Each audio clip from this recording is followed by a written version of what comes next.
सामने हो मंजिल तो रास्ते ना मोड़ना, जो भी हो मन में वह सपने मत तोड़ना, कदम कदम पर मिलेंगी मुश्किलें आपको, बस सितारे चुनने के लिए ज़मीन मत छोड़ना। तो नमस्कार साथियों, राम राम, स्वागत है आपका हमारे YouTube channel study path with Ritu पर। तो आज का जो सेशन होगा वो हमारा वन होंगे। तो ज़्यादा टाइम आपका नहीं लेते हुए वनों को स्टार्ट करती हूँ।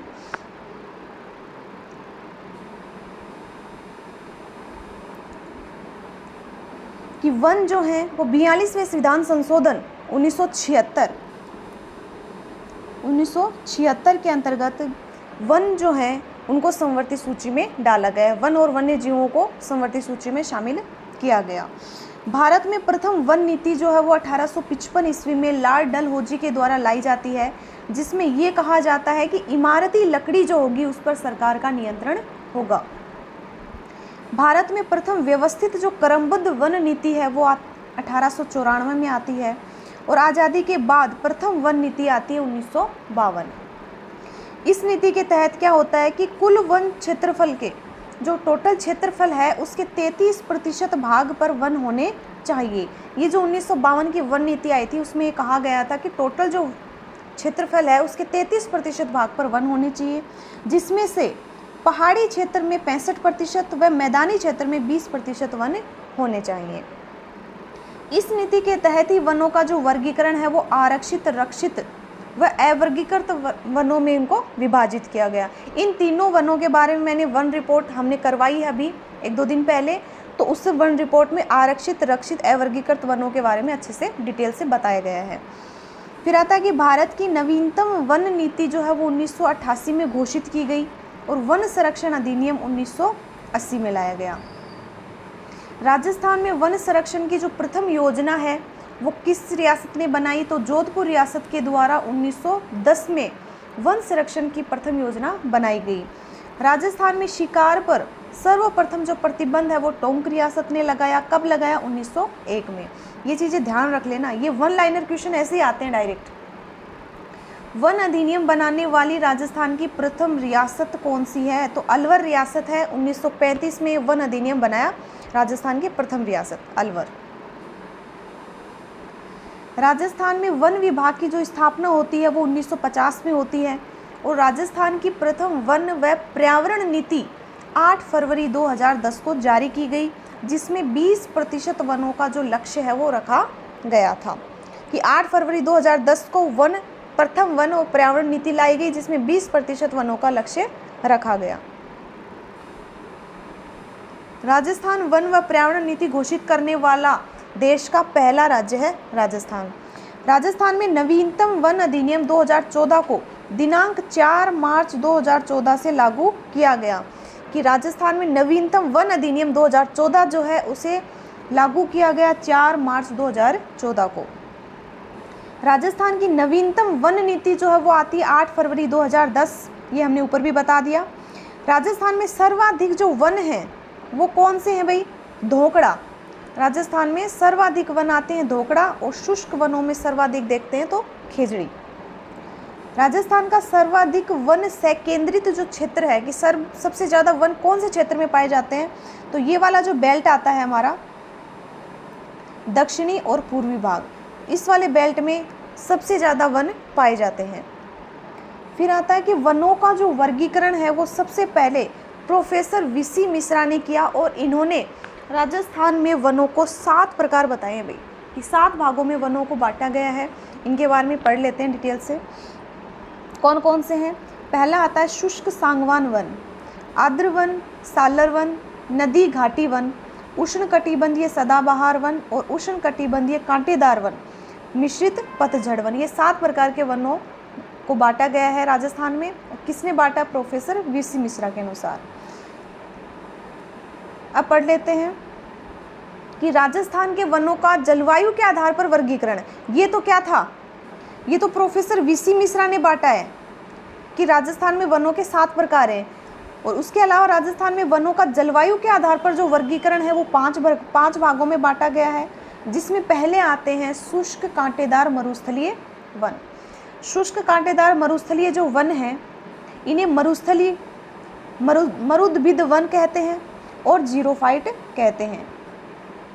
यहाँ कौन से प्रकार की जो जलवायु वो पाई जाती है, तो मरुद्भिद वन पाए जाते हैं, जीरोफाइट भी इन्हें कहते हैं।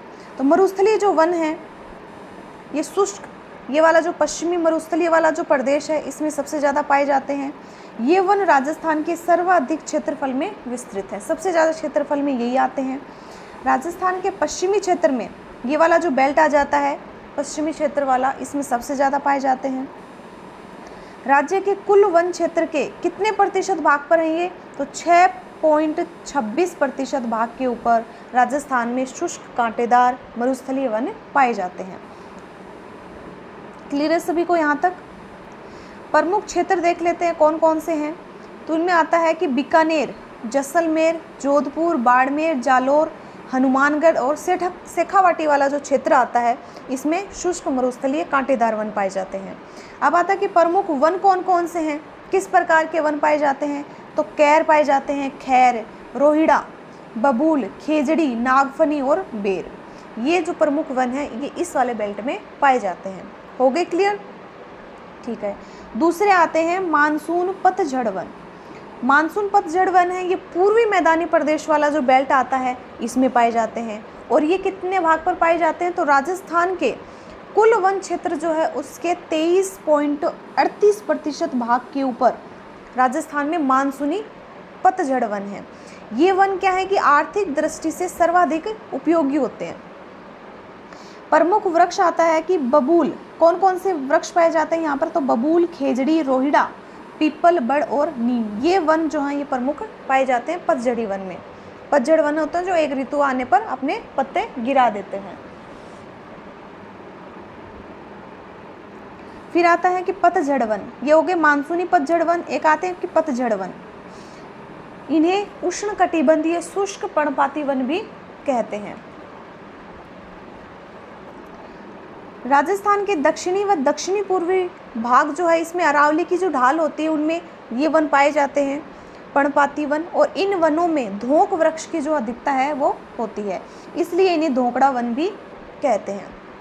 धोकड़ा वृक्ष वैसे सबसे ज़्यादा पाए जाते हैं राजस्थान में। राजस्थान के कुल वन क्षेत्र के, राजस्थान का टोटल वन क्षेत्र जो है उसके 58.11% भाग के ऊपर पतझड़ वन या शुष्क पर्णपाती वन जो है ये पाए जाते हैं। प्रमुख वन कौन कौन से पाए जाते हैं, तो प्रमुख वनों में आते हैं कि नीम, खैर, तेंदू, धोकड़ा, ढाक या पलास और बरगद, ये प्रमुख वन जो हैं ये पतझड़ वन या शुष्क पर्णपाती वनों में पाए जाते हैं। फिर अगला आता है कि शुष्क सांगवान वन। शुष्क सांगवान जो वन है ये राजस्थान का जो दक्षिणी भाग है, दक्षिणी जो बेल्ट है इसमें पाए जाते हैं। और मुख्यतः देखें तो बांसवाड़ा, डूंगरपुर, कोटा, बारा और झालावाड़ वाला जो क्षेत्र है इसमें सबसे ज़्यादा पाए जाते हैं सांगवान के वन। सांगवान वनों की जो अधिकता है वो सबसे ज़्यादा देखें तो कहाँ है, तो बांसवाड़ा में सबसे ज़्यादा जो है ये पाए जाते हैं। कुल वन क्षेत्र के देखें तो 6.86% भाग के ऊपर शुष्क सांगवान के वन पाए जाते हैं। ये क्या होते हैं कि चौड़ी पत्ती वाले मानसूनी वन होते हैं। और प्रमुख वन देखें तो इनमें क्या है कि बरगद, आम, साल, खैर, गुल्लर और महुआ, ये प्रमुख वन जो है ये पाए जाते हैं। अगला आता है कि उपोष्ण कटिबंधीय सदाबहार वन। उपोष्ण कटिबंधीय जो है केवल सिरोही के आबू पर्वतीय जो क्षेत्र है उसमें पाए जाते हैं। इन्हें अर्ध उष्ण कटिबंधीय सदाबहार वन भी कहते हैं। कुल वन क्षेत्र के कितने प्रतिशत भाग पर हैं, तो सबसे कम भाग पर पाए जाते हैं, 0.39% भाग पर पाए जाते हैं सिरोही वाले क्षेत्र में। इसमें प्रमुख वृक्ष कौन कौन से हैं, तो आम, बांस, जामुन और बेल, ये प्रमुख वृक्ष पाए जाते हैं। एक आता है कि आबू पर्वतीय जो क्षेत्र हैं उनमें अंबरतरी भी पाई जाती है। भाई ये भी एक वन टाइप में होता है, तो ये भी आबू पर्वतीय क्षेत्रों में पाई जाती है। ये तो थे हमारे जलवायु के आधार पर। अब आते हैं कि वनस्पति के आधार पर भी वनों को अलग अलग भागों में बांटा गया है। जैसे पहले आते हैं सालर वन, या इन्हें साल वन भी कहते हैं। सबसे ज़्यादा कहाँ पाए जाते हैं, उदयपुर में। इनका जो प्रयोग होता है सालर वनों का, ये रेंजिन के जो डिब्बे होते हैं उनको पैक करने में किया जाता है। कि भाई सालर जो हैं, सालर वनों का प्रयोग किस में किया जाता है, तो रेंजिन के जो डब्बे आते हैं उनको पैक करने में सबसे ज़्यादा उदयपुर में। फिर अगला आता है ढाक, जिसे पलाश या खाखरा भी कहते हैं। ढाक जो इसे जंगल की आग कहते हैं और इसका वैज्ञानिक नाम मिलता है फ्लेम ऑफ द फॉरेस्ट। इसे फ्लेम ऑफ द फॉरेस्ट भी कहते हैं। फूलों का रंग जो है इसका लाल होता है, इसके जो फूल आते हैं उनका रंग लाल होता है। इसका वानस्पतिक नाम आता है ब्यूटिया मोनोस्पर्म। इसका वानस्पतिक नाम क्या है, ब्यूटिया मोनोस्पर्म, और इसे फ्लेम ऑफ द फॉरेस्ट भी कहते हैं। कौन कौन से क्षेत्र में पाए जाते हैं, तो राजसमंद और चित्तौड़गढ़ वाला जो क्षेत्र है इसमें सबसे ज़्यादा ढाक, पलाश या जो खाखरा है वो पाए जाते हैं। फिर आते हैं चंदन वन। चंदन वन याद रखना भी, क्वेश्चन एग्जाम में भी आ गया है कि चंदन वन सबसे ज़्यादा पाए जाते हैं हल्दी घाटी, नाथद्वारा राजसमंद वाला जो बेल्ट है इसमें सबसे ज़्यादा चंदन वन पाए जाते हैं। फिर है खेजड़ी, राजस्थान का गौरव कहते हैं खेजड़ी को, राजस्थान का कल्प वृक्ष कहते हैं, थार का कल्प वृक्ष कहते हैं, जांटी कहते हैं, सिमलो कहते हैं, समी वृक्ष कहते हैं। समी वृक्ष इसे ग्रंथों में कहा गया है, तो ये इसके उपनाम है खेजड़ी के। वनस्पति किसका नाम आता है, प्रोसेपिस सिनेरिया। प्रोसेपिस सिनेरिया। खेजड़ी के जो फूल हैं उन्हें निमंजर या मिंजर कहते हैं। खेजड़ी को सर्वाधिक नुकसान पहुंचाने वाला जो कीड़ा है वो आता है सेलेस्ट्रेना, सर्वाधिक नुकसान पहुंचाता है। और कवक आता है गाइकोट्रमा, ये चीज़ें भी ध्यान रखना। खेजड़ी का जो पूजन है वो शीतला माता के प्रतीक के रूप में किया जाता है, बिल्कुल शीतलाष्टमी को खेजड़ी का पूजन किया जाता है। फिर आता है कि परमार और तोमर वंश जो है उसका आराध्य वृक्ष क्या है, खेजड़ी, ये आराध्य वृक्ष भी पूछ लेते हैं। 31 अक्टूबर 1983 को खेजड़ी को राज्य वृक्ष घोषित किया गया। तो राज्य वृक्ष घोषित किया गया कब, 31 अक्टूबर 1983 को। इसी दिन रोहिड़े को भी राज्य पुष्प घोषित किया गया। ठीक है, 31 अक्टूबर 1983, एक डेट से 2 क्वेश्चन क्लियर। 5 जून 1988 को खेजड़ी वृक्ष के ऊपर 60 पैसे की डाक टिकट जो है वो जारी की गई। कब की गई, 5 जून 1988 को। फिर आता है थार शोभा, केंद्रीय शुष्क बागवानी संस्थान बीकानेर के द्वारा विकसित खेजड़ी की एक कांटे रहित किस्म आती है जिसे बोलते हैं थार शोभा। किसके द्वारा विकसित की गई है, तो केंद्रीय शुष्क बागवानी संस्थान आता है बीकानेर के द्वारा। एक आता है ऑपरेशन खेजड़ा। ऑपरेशन खेजड़ा 1991 में चला। खेजड़ी वृक्ष को बचाने के लिए एक अभियान चलाया गया था, ऑपरेशन खेजड़ा। एक आता है रामासनी। रामासनी कौन है, तो 1604 ईस्वी में जोधपुर के रामासनी गांव में, रामासनी एक गांव है, तो उसमें 2 विष्णुई महिलाएं थी, कर्मा व गोरा, उनके द्वारा खेजड़ी वृक्षों की रक्षा के लिए बलिदान दिया गया। तो रामासनी एक गांव आता है जो फेमस किस लिए है, क्योंकि यहाँ पर 2 विष्णुई महिलाएं थी, कर्मा और गोरा, उनके द्वारा खेजड़ी वृक्षों की रक्षा के लिए बलिदान दिया गया था।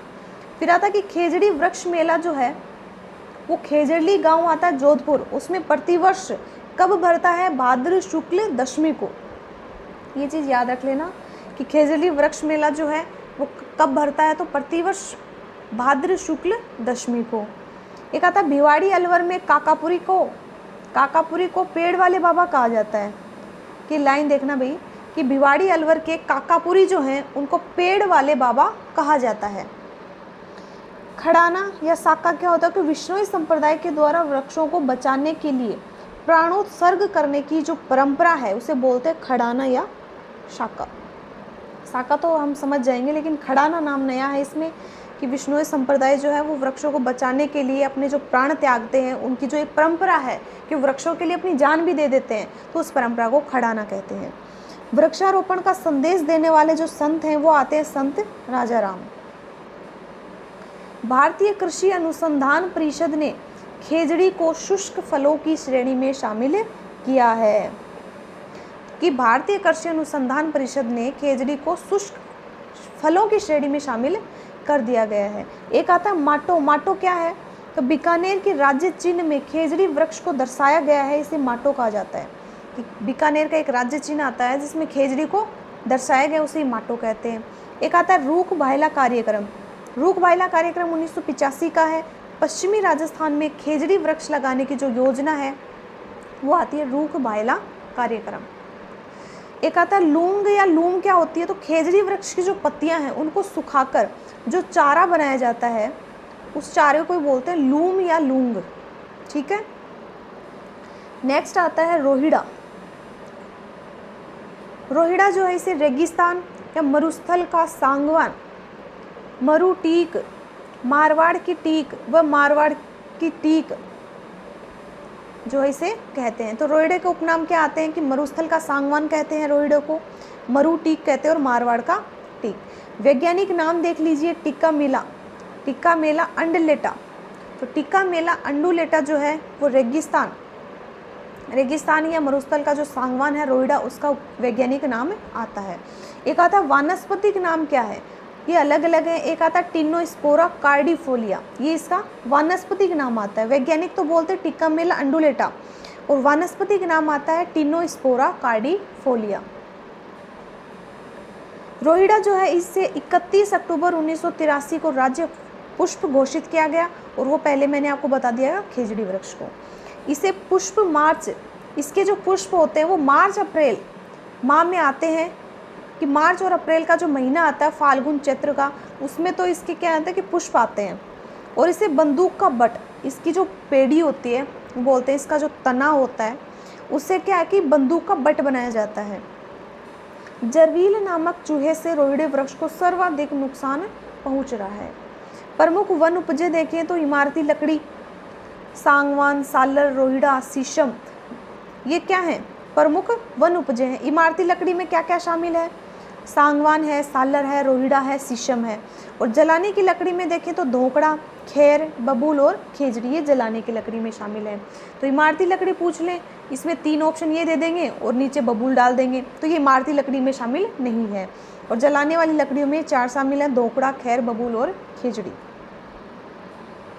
फिर आता बांस, आदिवासियों का हरा सोना। राजस्थान वन अधिनियम 2018 की धारा 2 के तहत बांस को वृक्ष की प्रजाति से बाहर कर दिया गया है, कि वृक्ष की प्रजाति से बाहर कर दिया गया है।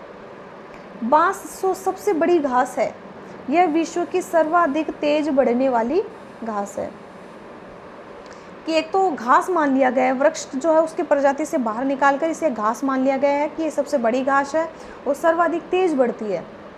उत्पादक जिले देखें तो बांस सबसे ज़्यादा बांसवाड़ा में, चित्तौड़गढ़ और उदयपुर में, यानी कि टोटल 12 जिलों में जो है बांस का उत्पादन होता है। एक आता कि राष्ट्रीय बांस मिशन कब चलाया गया, 2006-07 में। बांस की जो खेती है उसे बढ़ावा देने के लिए केंद्र सरकार के द्वारा प्रारंभ किया गया और 2015-16 में इसका नाम बदलकर, इसी राष्ट्रीय बांस मिशन का नाम बदलकर राष्ट्रीय कृषि वानिकी एवं बांस मिशन कर दिया गया। अगला वन आता है महुआ। महुआ जो है इसका वानस्पतिक नाम आता है मधुका लोंगोफोलिया। मधुका, महुआ, तो महुआ से याद रखना मधुका लोंगोफोलिया। उपनाम देखें तो आदिवासियों का कल्प वृक्ष कहते हैं इसे, आदिवासियों का। महुआ के वृक्ष से शराब बनाई जाती है और तैयार जो शराब होती है उसे क्या बोलते हैं, मावड़ी, मावड़ी या मोकड़ी। मोजड़ी होती है जूतियाँ और मोकड़ी होती है शराब। कौन कौन से जिलों में पाए जाते हैं, तो डूंगरपुर, उदयपुर और चित्तौड़गढ़ वाला जो क्षेत्र है इसमें सबसे ज़्यादा महुआ के वृक्ष जो हैं वो पाए जाते हैं। भीलों की जो टोटम प्रथा है उसमें भी इसका प्रयोग किया जाता है। फिर अगला आता है खैर। खैर जो इसे बोलते हैं अकेशिया कटेचू, अकेशिया कटेचू। खैर के वृक्ष से कत्था तैयार किया जाता है और जो कथोड़ी जाति के द्वारा हांडी विधि से किया जाता है, यानी कि खैर का जो वृक्ष है उससे कत्था तैयार होता है। और कौन सी जाति के द्वारा, तो कथोड़ी जाति के द्वारा। कौन सी विधि से, हांडी विधि से। कौन कौन सा क्षेत्र है इसमें, तो उदयपुर, चित्तौड़गढ़ और बूंदी वाला जो क्षेत्र है इसमें सबसे ज़्यादा खैर के वृक्ष पाए जाते हैं। फिर अगला आता है आंवला, या जिसे बोलते हैं झाबुई, यानी इसकी जो छाल होती है वो चमड़ी साफ करने में काम आती है।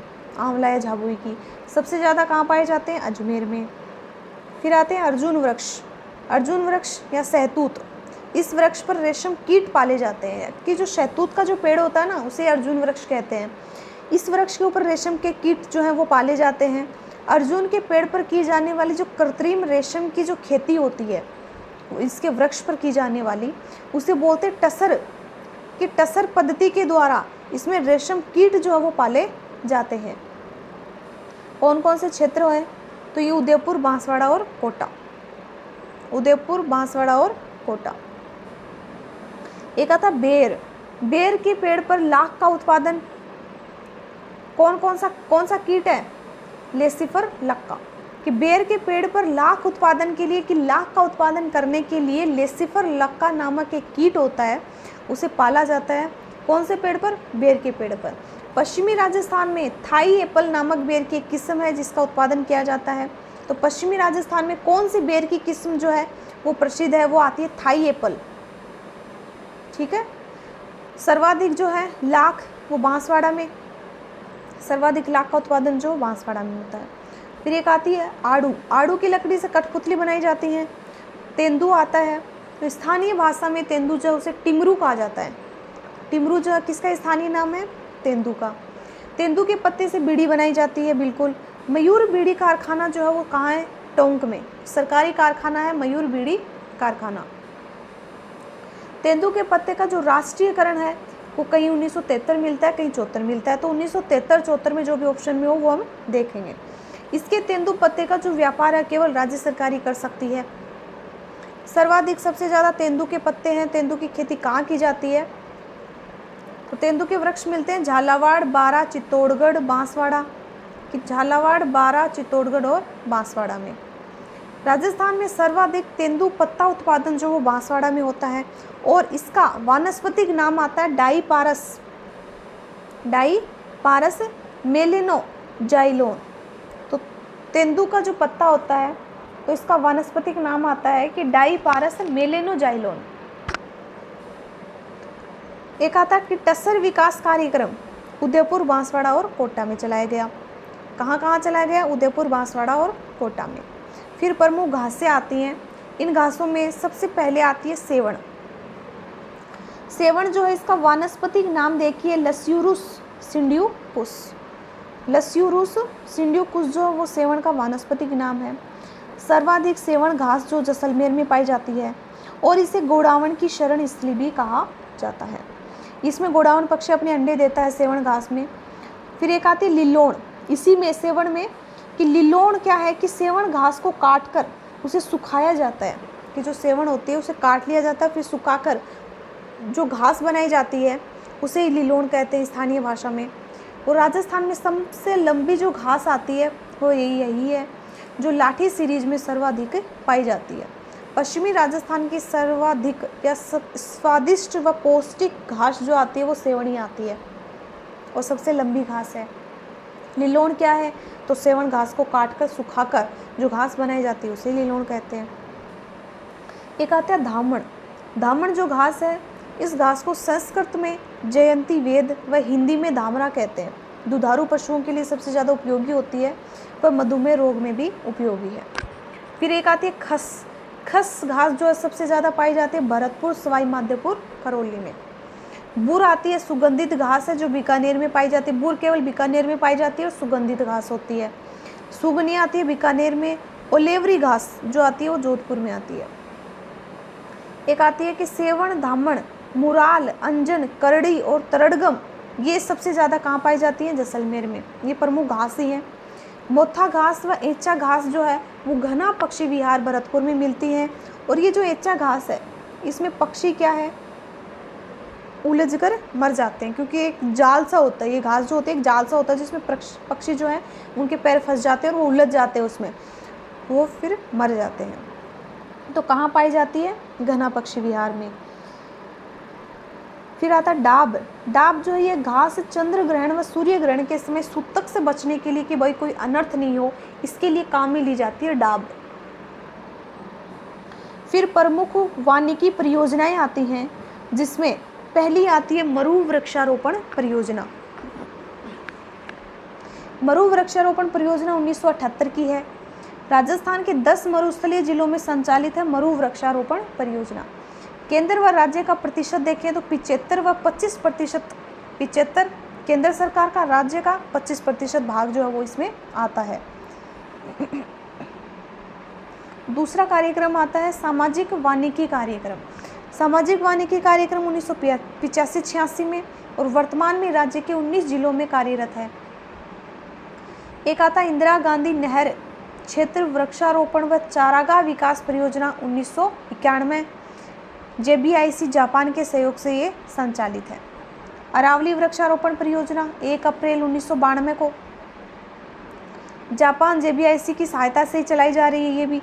और राजस्थान के 10 गैर मरुस्थलीय जिले, गैर मरुस्थलीय जो मरुस्थलीय भाग में नहीं आते, उन क्षेत्रों में अरावली वृक्षारोपण परियोजना, जिसमें जयपुर, अलवर, नागौर, झुंझुनू, पाली, सीकर, सिरोही, दौसा, उदयपुर और बांसवाड़ा वाला जो क्षेत्र है।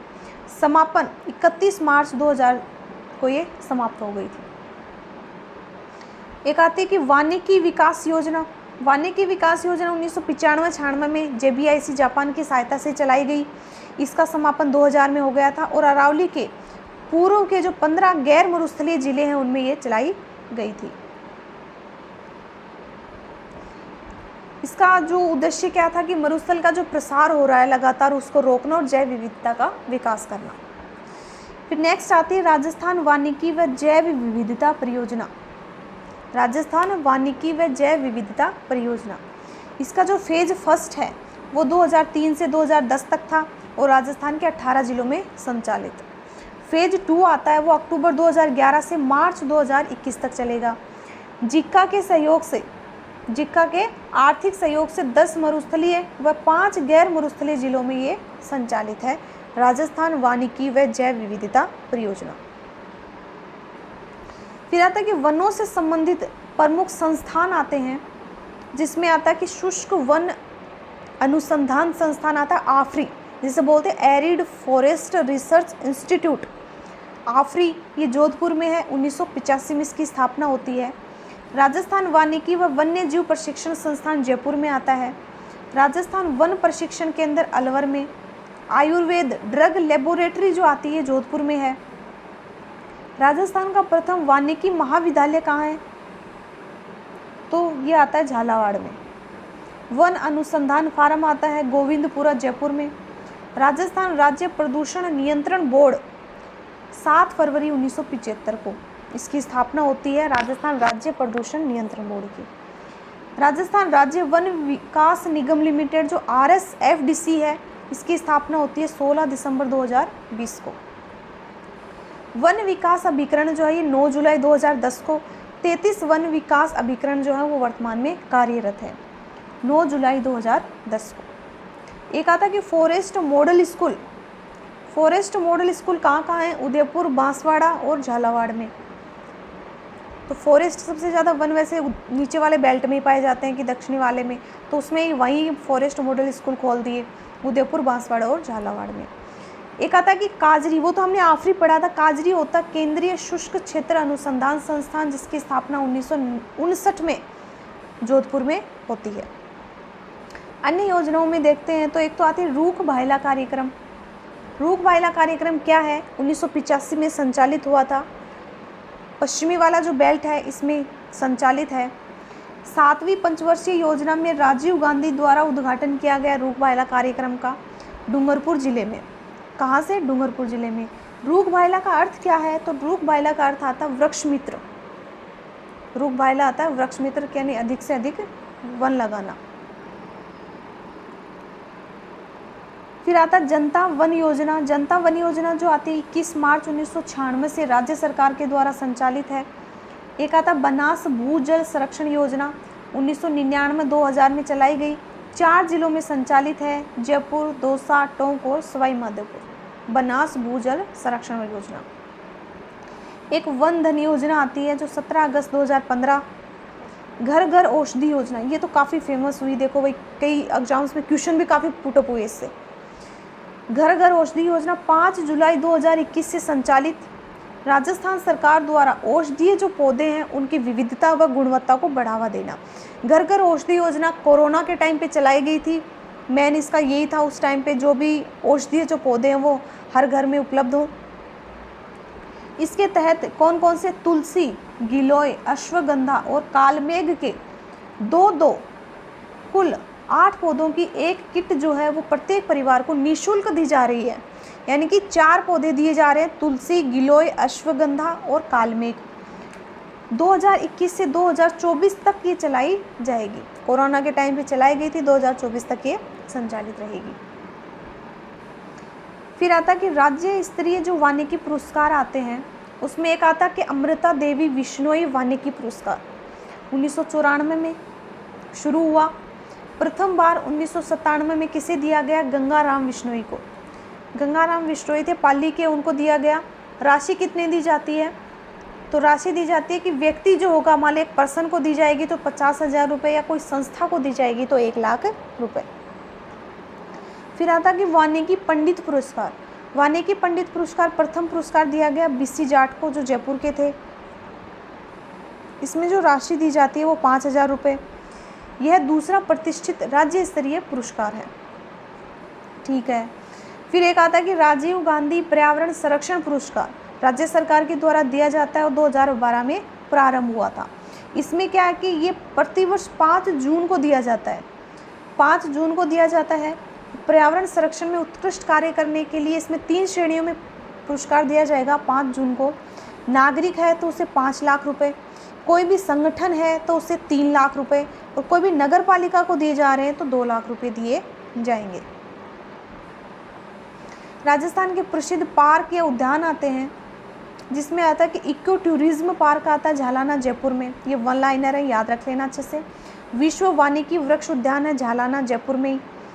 स्वर्गीय कपूरचंद कुलिश स्मृति वन जो है वो झालाना जयपुर में, और यह राजस्थान का पहला स्मृति वन है। कौन सा है? कपूरचंद कुलिश स्मृति वन झालाना जयपुर। दीनदयाल उपाध्याय स्मृति वन आता है भीलवाड़ा में, जो राजस्थान का दूसरा स्मृति वन है। पहला कौन सा? कपूरचंद कुलिश वाला झालाना जयपुर में। दूसरा आता है भीलवाड़ा में दीनदयाल उपाध्याय स्मृति वन। राजस्थान का सबसे बड़ा स्मृति वन जो आता है वो सीकर में आता है अगस्त 2016 में। 9 लखा किला स्मृति वन झालरापाटन 24 जनवरी 2017 को। एक आता कैलाश सांखला स्मृति वन आता है जोधपुर में। राजस्थान का पहला मरु वानस्पतिक जो पार्क आता है वो माचिया सफारी आता है जोधपुर में।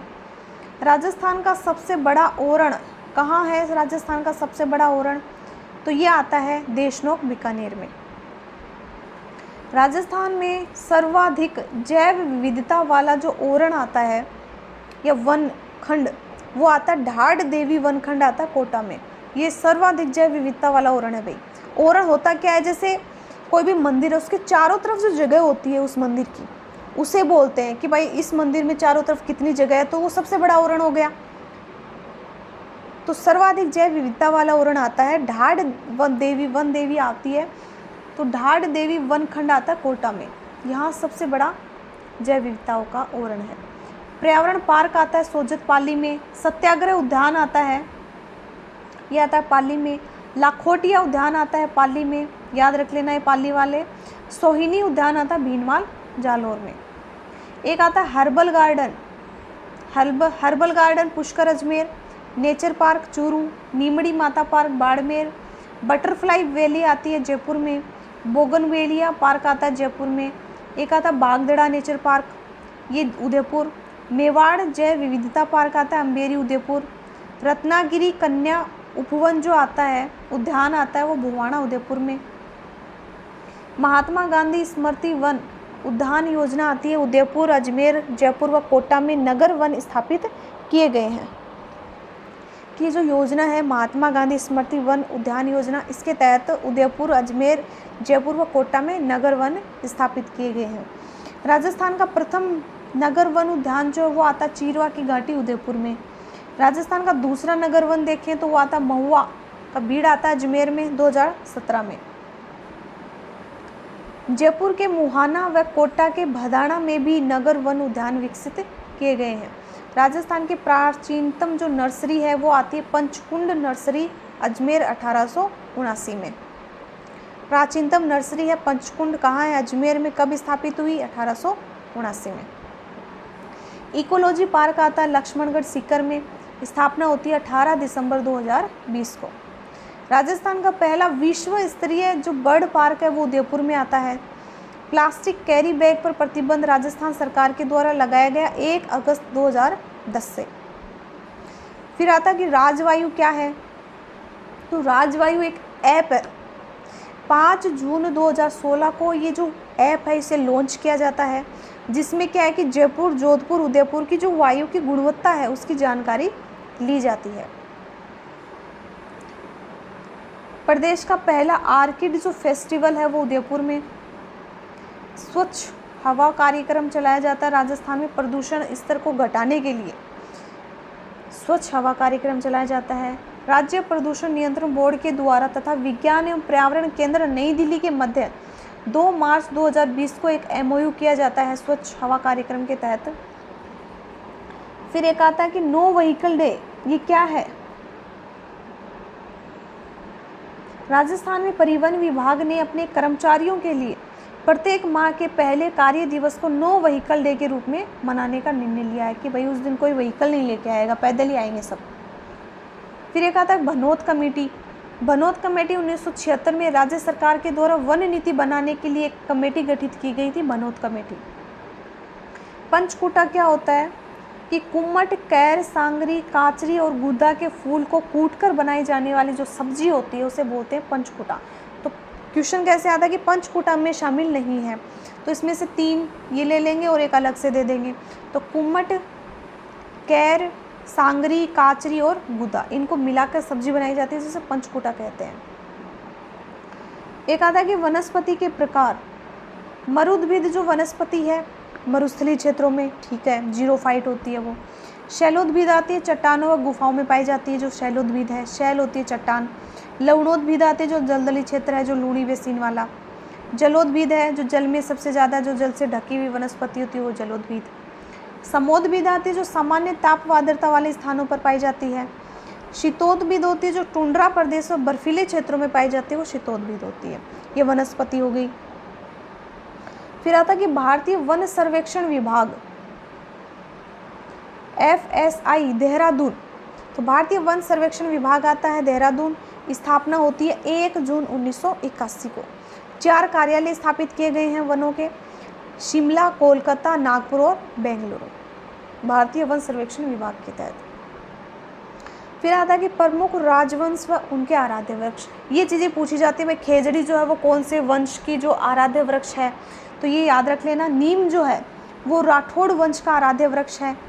वट वृक्ष आता है, ये कछुआ वंश जो आता है उसका आराध्य वृक्ष आता है। चौहानों का आता है पीपल, यादवों का आता है कदम्ब, हाड़ा जो वंश है उसका आता है अशोक, और तोमर और परमार जो वंश आते हैं उनकी खेजड़ी जो है ये आराध्य वृक्ष है। क्लियर है सभी को यहाँ तक? फिर आता है कि राजस्थान में वन मंडल। राजस्थान में वन मंडल जयपुर, कोटा, जोधपुर, उदयपुर, अजमेर, भरतपुर, टोंक, बूंदी, बारा, झालावाड़, चित्तौड़गढ़, बांसवाड़ा और सिरोही। राजस्थान में वन मंडल है 13, ठीक है। एक आता वन्य जीव मंडल, कितने हैं? 16, ठीक। क्षेत्रफल की दृष्टि से सबसे बड़ा वन मंडल देखें कौन सा है? जोधपुर। क्षेत्रफल की दृष्टि से सबसे छोटा वन मंडल देखें तो वो आता है सिरोही वन मंडल। सर्वाधिक वनों वाला वन मंडल आता है उदयपुर। न्यूनतम वनों वाला वन मंडल आता है कोटा। और गोंद उत्पादन के लिए प्रसिद्ध जो क्षेत्र आता है वो आता है चौहाटन, बाड़मेर। ये सर्वाधिक गोंद उत्पादन के लिए प्रसिद्ध है चौहाटन। तो ये जो है ये वनों का टॉपिक हो गया है हमारा कंप्लीट, ठीक है। तो तैयारी कीजिए, अच्छे से कीजिए। कोई भी दिक्कत आए तो कमेंट बॉक्स में पूछिए, हम वेट करते रहते हैं कि आपको कोई भी दिक्कत हो तो आप हमसे पूछें। और लास्ट में जैसे जाते जाते मैं आपसे यही कहूँगी कि ना पूछ मेरी मंजिल कहाँ है, अभी तो सफ़र का इरादा किया है। कि ना पूछ मेरी मंजिल कहाँ है, अभी तो सफ़र का इरादा किया है। ना हारूंगा हौसला चाहे कुछ भी हो जाए, ये मैंने किसी और से नहीं अपने आप से वादा किया है। कि मैं हारूंगा नहीं, मैं मेरे हौसले हारूंगा नहीं चाहे कुछ भी हो जाए, ये मैंने किसी और से वादा नहीं किया, ये मैंने खुद से वादा किया है। तो ये चीज़ें याद रख लेना। खुद से टारगेट अपना खुद से रखो, किसी और से कंपैरिजन करने की कोई ज़रूरत नहीं है आपको कि मैं मेरे साथ वाले बैचमेट से इनसे कोई भी कंपैरिजन करूं। नहीं, खुद से कंपटीशन करो कि मेरा कंपटीशन खुद से है, मैं किसी और से कंपैरिजन नहीं कर रहा, ठीक है। तो आज का सेशन यहीं तक था, मिलते हैं नेक्स्ट सेशन में। आज के लिए धन्यवाद। और हमारा जो चैनल है उसे लाइक कीजिए, हमारी जो क्लास है उसे लाइक शेयर सब्सक्राइब कीजिए। मिलते हैं नेक्स्ट सेशन में। आज के लिए धन्यवाद।